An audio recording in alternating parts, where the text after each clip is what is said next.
ప్రభుత్వానికి సంబంధించి కీలకమైన శాఖ పంచాయతీరాజ్ శాఖ, ఆంధ్రప్రదేశ్ వెన్నుముకి శాఖ,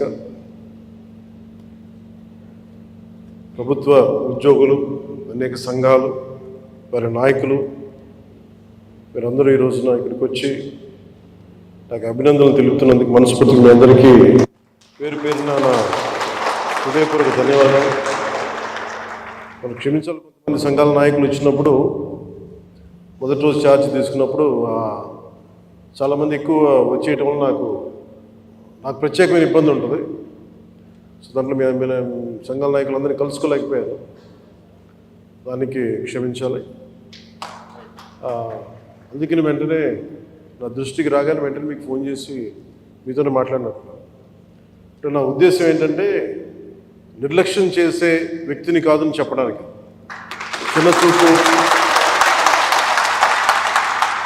చిన్నచూపు చూసే వ్యక్తిని కాదు. మీ సమస్య నా సమస్య, అది చాలాసార్లు సభలో చెప్పాను. కానీ ఇప్పుడు ప్రత్యేకించి ఛార్జ్ తీసుకున్న తర్వాత మీకు మళ్ళీ మీ అందరికీ తెలియజేసుకుంటా ఉన్నాను. మిమ్మల్ని అర్థం చేసుకునే వ్యక్తిని, మీ సమస్యల్ని పరిష్కరించడం, ఎంత త్వరగా పరిష్కరించడం అనేది నా ఒక్కడి చేతిలో లేదు. కానీ మీ సమస్యల్ని వినగలిగే శక్తి ఉన్నవాడు. ముందు సమస్యని వింటే పరిష్కారం దొరుకుతుంది. వినటానికి అలసట అందరికీ. సో నేను మీకు ప్రత్యేకించి తెలియజేసుకునేది, నేను వినే వ్యక్తిని. ఇందాక మీ సహచరులు ఎవరు వచ్చి ఇక్కడికి ఇచ్చారు, సహచరులు, అది ఖచ్చితంగా యుద్ధ ప్రాతిపాదికన మీరు ఆ సమస్యను పరిష్కరిస్తాను మీరు వచ్చి ఇచ్చారు. ఇలాంటివి చేయడానికంటే మీరు ఇందాక ముందు సంఘాల పెద్దలు కూడా మాట్లాడుతూ చాలామంది గతంలో కూడా మీరు సమ్మెలు, గత ప్రభుత్వం మీద మా కోపం ఉంది, మీకు ఈ ప్రభుత్వం మీద మీరు మాట్లాడుతూ ఉన్నారు. ఒక్కటి ఏంటంటే, ఇది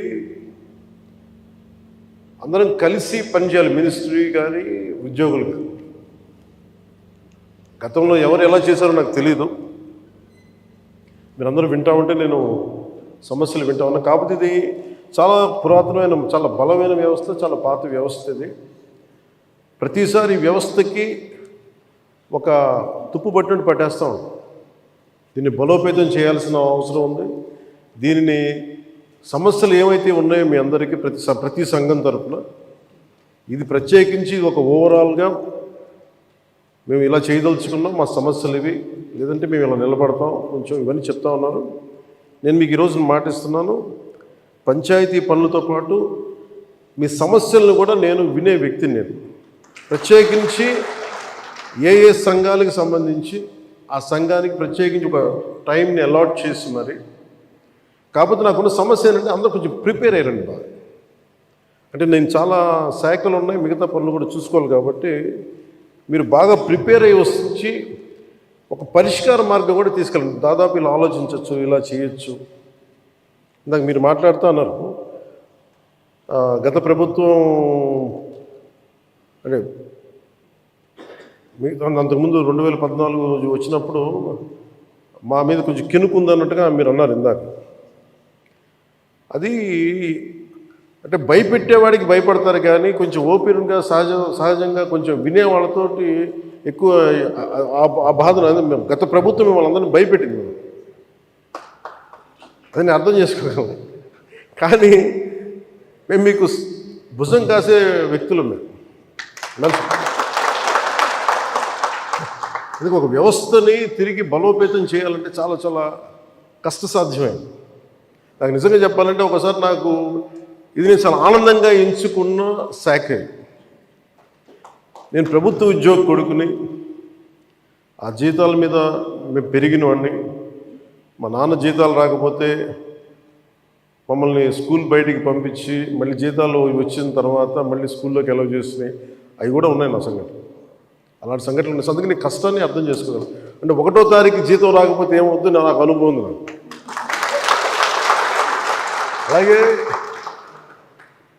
ఆఖరి వారంలో డబ్బులు అయిపోతే కూడా ఆ పరిస్థితి కూడా నాకు తెలుసు. మా పొరపాటున మేము ఏదో ఇవి జరిగిపోయినాయి, కానీ మేము ఇలా ఈ సినిమా రంగంలో ఇవన్నీ ఉండటం వల్ల బేసిక్గా చాలా సాధారణ స్థాయి నుంచి వచ్చాం కాబట్టి అన్నిటికంటే కూడా సాధారణ స్థాయి మాకు భగవంతుడి వచ్చిన మమ్మల్ని తీసుకొచ్చిన సాధారణ స్థాయి కష్టాలని మేము మర్చిపోం. అందుకని ఈ రోజున రోడ్ల మీద బయటికి వెళ్ళి ఎందుకు ఆగి ఎందుకు మాట్లాడతానంటే ఆ కష్టం ఎలా ఉంటుందో నాకు తెలుసు. ఇందాక మీరు ఇచ్చిన రిప్రజెంటేషన్ కూడా ఆ కష్టం ఎలా ఉంటుందో నాకు తెలుసు. సో ఇలాంటి స్పందనకి వెంటనే ఉంటుంది. కదా నేను కోరుకునేది అంటే మిమ్మల్ని గత ప్రభుత్వం మిమ్మల్ని భయపెట్టింది. అంతకుముందు ఉన్న ప్రభుత్వంకి మీరు ఏదైనా ఒక నిరసన చెప్పడానికి చాలా బలంగా చెప్పగలిగేవారు.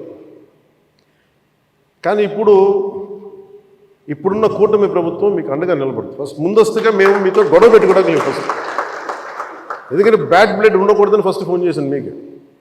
అరే వస్తే నువ్వు కలవలేదండి, నువ్వు కూర్చొని పెద్ద ఆఫీసులను కలుస్తాం, మమ్మల్ని కలవవా అని ఒక చిన్న బాధ ఏదైనా ఉంటుంది. ఎందుకంటే నాకు తెలుసు, మా నాన్న బాధ నాకు తెలుసు. అందుకని వెంటనే ఫోన్ చేశానండి. ఆ కష్టం నాకు తెలుసు. ఇంకా నేను మీకు ఒకసారి ఏమైపోతుంది, అందరూ ఒకేసారి వచ్చేస్తే నేను మాట్లాడలేని పరిస్థితులు తప్ప మీరు 1-on-1 కూర్చొని గ్రూప్గా కూర్చుంటే మటుకు నేను చాలా మీకు ఫస్ట్ వినే వ్యక్తిని. నేను విన్న తర్వాత పరిష్కార మార్గం వెతుకుతాను. సో మీకు గత 10 రోజుల్లో గత ఛార్జ్ తీసుకున్నప్పటి నుంచి నేను రివ్యూలు చేస్తూ ఉంటే ఉన్న పరిస్థితి, మీరు ఉద్యోగాలు లేవు, లేదంటే మనకి పర్మనెంట్ చేయలేదు, లేదంటే కూర్చొని గ్రేడేషన్ మార్చాలి, లేదంటే 2003 మాకున్న ఓల్డ్ పెన్షన్ స్కీమ్ అప్లై చేయాలి, రకరకాల అనేక సమస్యలు ఉన్నాయి. వీటన్నిటినీ చాలా క్షుణ్ణంగా మీ దగ్గరతో వింటారు. కాబట్టి వీటన్నిటికీ మించి మూలం ఆర్థిక మూలం. రాష్ట్ర విభజన జరిగినప్పటి నుంచి ఈరోజు దాకా ఆంధ్రప్రదేశ్ ఇంకా ఉణుకుతూనే ఉంది, ఆర్థికంగా నిలదొక్కుకోలేదు. మేము కూడా ఓటు చీలకూడదు, అందరూ కలిసి రావాలి. ఎందుకన్నామంటే అసలు ఆంధ్రప్రదేశ్కి ఒక బలమైన రాజకీయ వ్యవస్థ ఉంటేనే కింద ఉన్న మనకి పనిచేస్తున్న ఉద్యోగులందరికీ కూడా ఒక భద్రత ఉంది. ఇందాక మాట్లాడుతూ ఉంటే కూడా ఐఏఎస్ అధికారులతో వాళ్ళకు కూడా డిఏలు ఇవ్వలేని పరిస్థితి ప్రభుత్వం. ఒక 90,000 రూపాయలు వాళ్ళకి రావాల్సింది 4% ఇంక్రీజ్ వచ్చింది. మాకు అన్ని బకాయిలు తీసుకుంటారు, 90,000 ఇవ్వాలి, వదిలేశారు. ఇంకా రావని చెప్పి వదిలేసాను. ఐఏఎస్ అధికారులు చెప్తా ఉన్నాను. అంటే ప్రైవేట్ వీళ్ళందరూ ప్రాఫిట్ పొందుతూ ఉన్నారు. డబ్బు ఉంది, కానీ డబ్బుని వ్యక్తులు సొంతం చేసుకున్నారు. రాజకీయాల్లో కూర్చొని గత ప్రభుత్వం స్థాయి దాన్ని పెంచేసింది. అది మేము కరెక్ట్ చెయ్యాలి. అందుకని మేము చాలా నిబద్ధతతోటి నిక్కచ్చిగా ఉండే వ్యక్తులు మేము కట్టుబడి ఉన్నాం. సో మీకు మేము మాట ఇచ్చేది కూడా ముందస్తుగా అసలు ఫస్ట్ ఆర్థిక పరంగా అసలు ఎలా ఉంది రాష్ట్రం, శ్వేతపత్రాలు రిలీజ్ చేయబోతుంది. ఆర్థిక పరంగా ఎంత ఏ పరిస్థితిలో ఉంది, ప్రతి డిపార్ట్మెంట్లో ఎంత డబ్బు ఉంది, ఏ డబ్బులు ఉన్నాయి, అసలు ఏమైపోయిన. ఉదాహరణకి పొద్దున్న ఏదో రివ్యూ చేస్తూ ఉంటే నారాయణ గారితో మాట్లాడుతూ ఉంటే అంటే ఏ పరిస్థితిలో ఉన్నాయి చెప్తాను. ముఖ్యంగా మన పిఆర్కి, మన పంచాయతీరాజ్ సంబంధించి 15th ఫైనాన్స్ కమిషన్ అసలు డబ్బు లేదు, మ్యాచింగ్ గ్రాంట్ ఇవ్వలేదు. దాదాపు కొన్ని వేల కోట్లు రావాల్సింది రాలేదు. ఇప్పటికి ఈరోజు కూడా కూర్చోబెట్టి దాదాపు 1800 కోట్లు అనుకుంటున్నా, 1580 కోట్లు, క్లోజ్ టు 1600 crores రావాలి. సో 15th ఫైనాన్స్ కమిషన్ డబ్బులు వదిలేసుకున్నాం. జల్ జీవన్ మిషన్ లాంటిది బోల్డెన్ నిధులు ఉన్నాయి. సో ఏ పథకం, కేంద్ర పథకాలకి ఇవన్నీ చూస్తుంటే కేవలం మ్యాచింగ్ గ్రాంట్ ఇవ్వలేకపోవడం. నేను అధికారులు పొద్దున్న నుంచి గత రోజుల నుంచి నేను అడుగుతా ఉంటే ఒకటే అడుగుతున్నాను, ఏమైనా అంటే మీ బాధ్యత కదా, మీరు ఎందుకు లేరు ఇట్లా అని అడిగాను. సమస్య ఏమైంది, సరైన నాయకత్వాన్ని ప్రజలు ఎన్నుకోలేనప్పుడు ఇష్టారాజ్యంగా ప్రవర్తించారు. దానికి పర్యాసావనమే మనం అనుభవిస్తుంది ఈరోజు. నేను మీకు ఒక రెవల్యూషనరీ విప్లవాత్మకమైన మార్పులు తీసుకురావాలి ఆంధ్రప్రదేశ్ విధి విధానాల్లో కానీ ప్రభుత్వ విధానాల్లో కానీ, దానికి నేను నా వంతు కృషి నేను బలంగా చేసి పెడతాను. మీకు ఏదో ఒక రోజు వారానికి మీ సమస్యల మీద ప్రత్యేకించి దృష్టి సారిస్తాం. అంటే ఈరోజు కూర్చుంటే ఒక సపోజ్ నెల రోజుల్లోపు నాకున్న సమయంలో, అందుకే నెల రోజులు అంటే అది 2 వారాల్లో కానీ మీరు చెప్పండి, నాకు ఇంత టైం పడుతుంది, ఒక్కొక్క వింగ్ని అర్థం చేసుకోవాలి. ఇప్పుడు మీరు చెప్పారు ఈ ఫిట్మెంట్లు కానీ మనకి పిఆర్సీ కానీ, అలాగే కమిషనర్స్ని ఇప్పుడు దాకా అపాయింట్ చేయలేదు.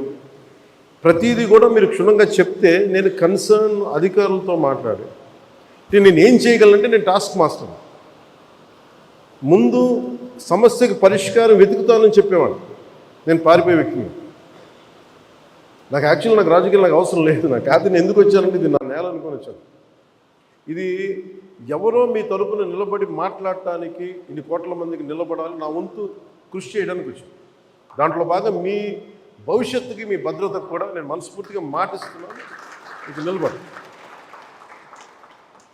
సో నేను కోరుకునేదల్లా మీకు ఈరోజు నేను అద్భుతాలు చేసేస్తాను, అన్ని సమస్యల్ని పరిష్కరించేస్తాను నేను చెప్పను. ముందు నేను అవగాహన చేసుకోను. శాఖాపరమైన అవగాహన చాలా చాలా అవసరం. అలాగే దీంట్లో ఎంతమంది ఉద్యోగులు ఉన్నారు, ఏ స్థాయి ఉద్యోగులు ఉన్నారు, ఏమేమి చేయాలి, వీళ్ళందరికీ ఏ సమస్యలు ఉన్నాయి, ఇది ఒకటి. మీరు 2 రకాలు స్టడీ చేయాలి. ఇవన్నీ చేసిన తర్వాత ఒకటి పంచాయతీలని దానికి పునర్వైభవం తీసుకురావడం, గత వైభవం తీసుకురావడం పంచాయతీలకి. అలాగే పంచాయతీరాజ్ వ్యవస్థ నా కోరిక ఒకటే, ఈ 5 ఏళ్ల కాలంలో ఆంధ్రప్రదేశ్లో ఉన్నంత బలమైన పంచాయతీ వ్యవస్థ మనకి భారతదేశంలోనే లేదని అలాంటి సర్టిఫికేట్ తెప్పించుకోవాలని నా కోరిక. అందుకని బలమైన ఆలోచన విధానంతో ఉన్నాను. కాకపోతే మీ అందరి సహకారం కూడా కావాలి. కానీ నేను ఒక్కడిని చేసేది కాదు. మీ అందరి సహాయ సహకారాలు, మీ సలహాలు, సూచనలు లేకపోతే నేను కూడా ఏం చేయలేదు. కానీ నేను మీకు అందుబాటులో ఉంటాను. మీకు ప్రత్యేకించి ముఖ్యంగా మీరు కోరుకుంటుంది అన్నిటికంటే దారుణ బాధ అనిపించింది, నెలకి జీతాలు ఇవ్వడం పక్కన పెట్టి జీతాలు పెంచాలని అడగాలి, కానీ నెలకి జీతాలు వస్తే చాలు అనుకునే 1వ తారీఖుకి జీతాలు వస్తే చాలు అనే స్థాయికి పెరిగిపోయింది. సో అభివృద్ధి అనేది లేదు, నిధులు లేవు. వీటన్నిటి మధ్యలో now governance is a great challenge for all of us. కానీ మాకేం నమ్మకం ఉందంటే పెట్టుబడులు తీసుకురాగలం, అభివృద్ధి పదంలో ముందుకు తీసుకెళ్ళగలం, ఒక ధైర్యం చాలా బలంగా ఉంది. సో మేము బలంగా మీకు చేసి నీకు నెక్స్ట్ మీటింగ్ నేను మీకు తెలియజేస్తాను, సంఘాల పెద్దలందరికీ, నాయకులందరికీ. హరిప్రసాద్ గారికి నా పొలిటికల్ సెక్రటరీ, అలాగే మన పంచాయతీరాజ్లో కూడా కొంత ఆయన సహాయం తీసుకుంటాను. వరప్రసాద్ గారు వీళ్ళందరూ ఉన్నారు. కానీ ప్రత్యేకించి ఇంకొంచెం మీకు ఎక్కువ నమ్మకం కలిగించడానికి నేను అందుబాటులో ఉంటానని చెప్పడానికి, మీరు సమస్యని ఇన్ని సంఘాలు ఉన్నాయి, వీళ్ళకి ఈ సమస్య ఉంది, ఇది మాకు క్షుణ్ణంగా ఈయనేమంటారంటే మిమ్మల్ని ఈ రిపోర్ట్ చేసి పట్టుకురండి, నేను మాట్లాడతాను. సో అది కుదిరితే మనం అక్కడ క్యాంప్ ఆఫీస్లోనే కూర్చుందాం, లేదంటే ఒకసారి ఏదైనా కూర్చోబెట్టి మీకు మీరున్న చోటకి అన్నీ బాగుంటాయి, నేను కూడా రావడం నాకు సిద్ధం. నాకు అలాంటి ఇబ్బందులు కూడా ఏమి.